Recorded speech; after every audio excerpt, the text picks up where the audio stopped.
안녕하세요. 3월 4일 월요일 마이드라에 오신 여러분들을 환영하고 축복합니다.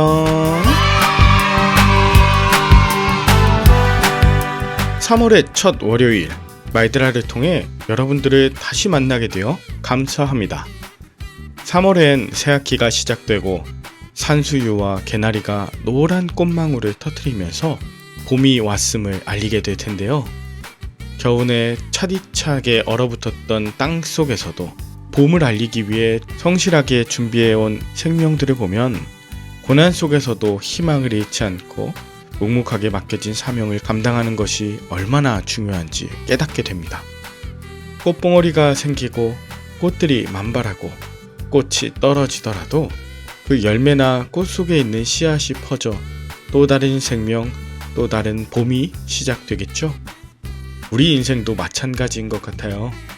때로 인생의 앙상한 가지만 남은 것 같고 언제 꽃이 필지 봉오리를 움츠리고 있어야 할 때가 있잖아요.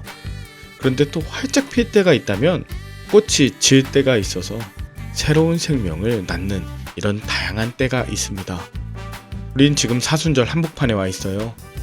고난 중에도 우리에게 맡기신 사명을 다한다면 우리는 분명 부활의 꽃을 피우게 될 것입니다.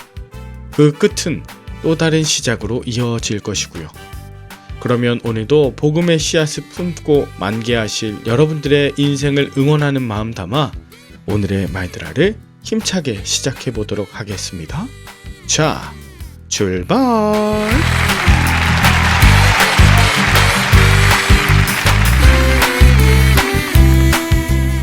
오늘은 요한계시록 12장을 묵상해 봅니다. 오늘 본문 1절엔 하늘에 큰 이적이 보이니 해를 옷 입은 한 여자가 있는데 그 발 아래에는 달이 있고 그 머리에는 12별의 관을 썼다 합니다.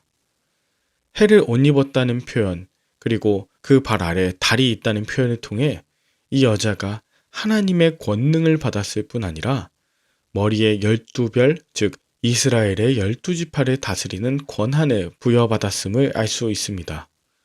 그리고 2절에 이 여자가 아이를 베어 해산하게 됨에 아파서 애를 쓰며 부르짖더라 라고 합니다. 아이를 베고 해산할 때가 됐는데 아파서 애를 쓰며 부르짖는 그런 고통의 장면이 나와요. 이에 반해 3절엔 하늘에 또 다른 이적이 보이는데 한 마리의 큰 붉은 용이 있어 그 머리가 7이고 뿔이 10이라 합니다. 그 머리에 7 왕관이 있어 4절 그 꼬리가 하늘의 별 3분의 1을 끌어다가 땅에 던지고 해산하려는 그 여자 앞에서 그가 해산하면 그 아이를 삼키고자 합니다. 여러분 이게 무슨 환상일까요? 결론적으로 말하면 하늘의 권능과 권한을 받은 여자는 교회입니다. 교회를 통해 나는 아기는 작은 예수죠. 이것을 위협하고 있는 큰 용은 9절엔 옛 뱀 또는 마귀라고도 하고 사탄이라고도 합니다.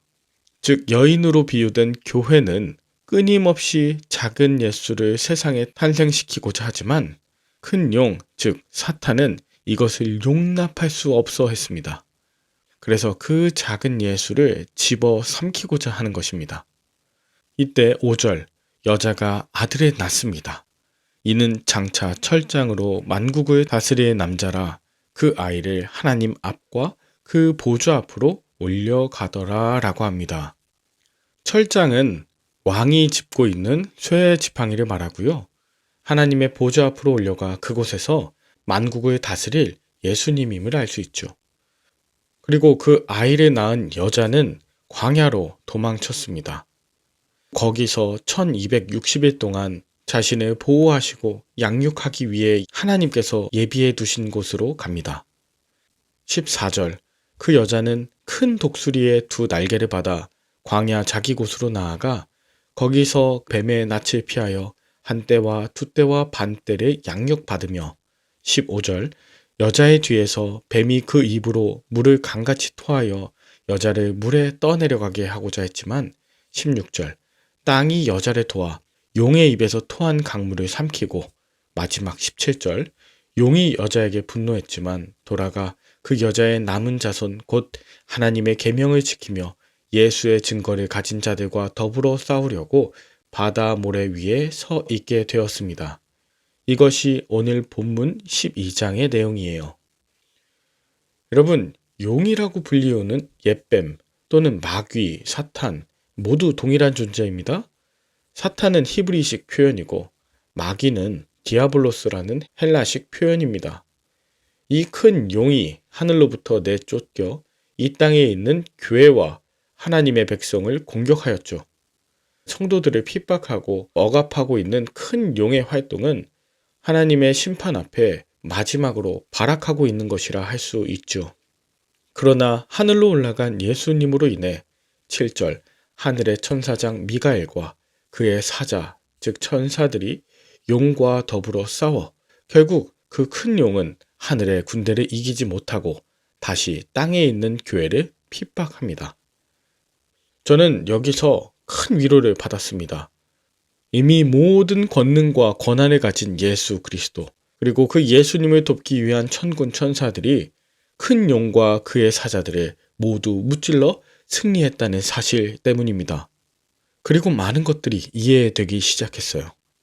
하늘에서는 천사들과 하늘의 군대가 승리하였습니다.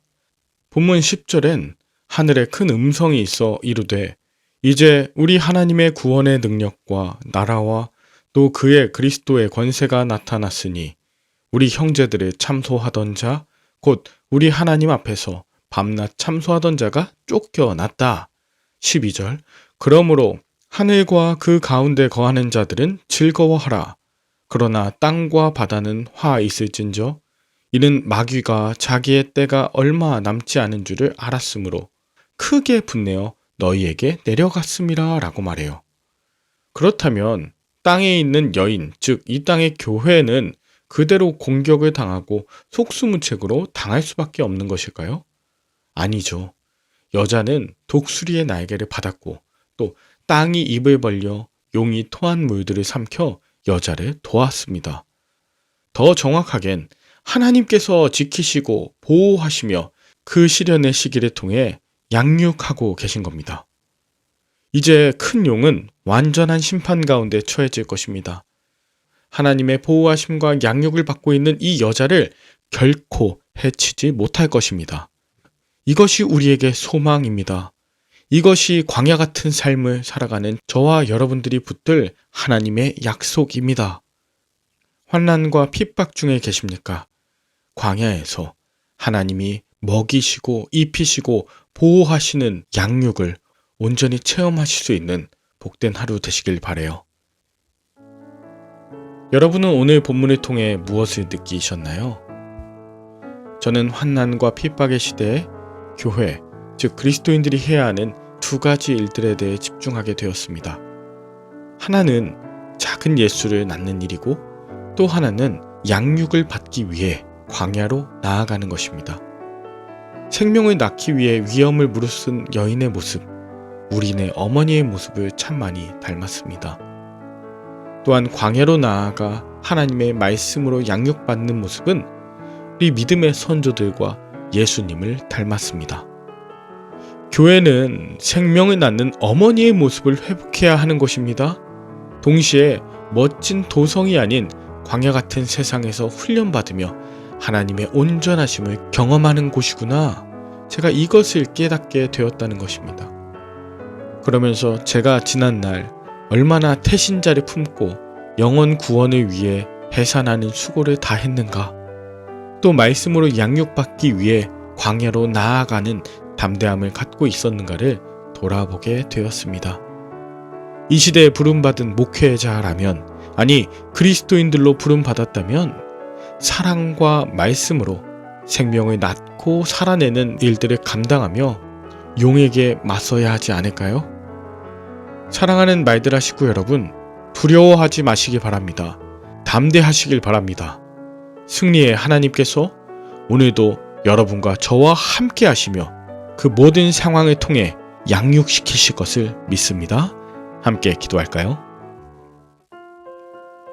하나님 아버지, 큰 용을 보고 두려워하거나 게임에 넘어가지 않도록 주님을 내 안에 모시고 광야에서도 말씀을 놓지 않게 하옵소서. 밤낮 하나님 앞에서 우리를 참소하던 자가 마침내 심판에 당하여 쫓겨나게 될 것을 믿습니다. 또한 하나님의 나라가 이 땅 가운데 온전히 임하여 새하늘 새 땅이 이루어질 것을 믿습니다. 잠깐 용이 세력을 펼치는 3년 반의 시간을 믿음 안에 잘 견디며 말씀으로 양육받아 더 큰 믿음의 증인자들 되게 하여 주시고, 밀려오는 두려움과 문제들은 땅이 입을 벌려 삼키고 독수리의 두 날개로 힘껏 날아오르도록 은혜를 더하여 주시옵소서. 감사를 드리며 예수님의 이름으로 기도합니다. 아멘. 오늘도 좋은 하루 되시길 바라며 저는 내일 다시 찾아뵙도록 하겠습니다. 샬롬.